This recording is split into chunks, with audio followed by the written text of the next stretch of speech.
కావేరీ ట్రావెల్స్‌కి సంబంధించి ఇంతవరకు ఆ ఓనర్ ఎక్కడున్నాడు? మనం ఎటువైపు ఉన్నాం? మన వ్యవస్థలు ఎక్కడికి పోతున్నాయి? ఏం చేస్తున్నాయి? వాస్తవంగా ఈ ప్రమాదపు దర్యాప్తు విషయంలో అతిపెద్ద ల్యాప్సెస్ అదే. ప్రమాదం జరిగిన తర్వాతన మద్యం ఎక్కడి నుంచి వచ్చింది వాడికి, ఆ బైకోడికి అన్న దాంట్లో రాజకీయాలు చేసుకున్నారు గానీ క్లారిటీ రాల. సరిపోనీ ఆళ్ళు చెప్పింది నిజం అనుకుందాం. బస్సు డ్రైవర్‌కి మద్యం చెక్ చేశారా? టెస్ట్ చేశారా?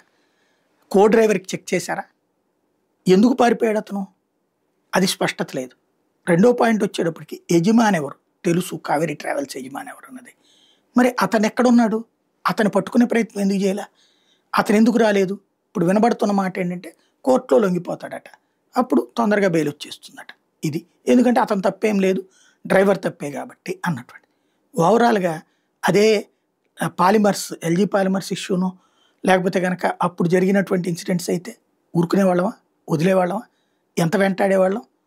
ఓన్లీ ఇక్కడ కొంతమందికి మాత్రమే మనం నెగెటివ్‌గా అతిగా వెళ్ళాలి. కొంతమందిది చచ్చిపోయినా, చంపేసినా ఇప్పుడు డాక్టర్ రమేష్ బాబు హాస్పిటల్‌కి సంబంధించి అనేక మంది చచ్చిపోతే అట్ట యాక్షన్ తీసుకుంటారు. ఇప్పుడు దీంట్లో యాక్షన్ డ్రైవర్‌దే తప్పు అన్నటువంటి కోణంలో మీడియా ఎలా రాయాలో, మనం ఎలా ఆలోచించాలో డిసైడ్ చేసే దరిద్రం ఆంధ్రాకి శాపం.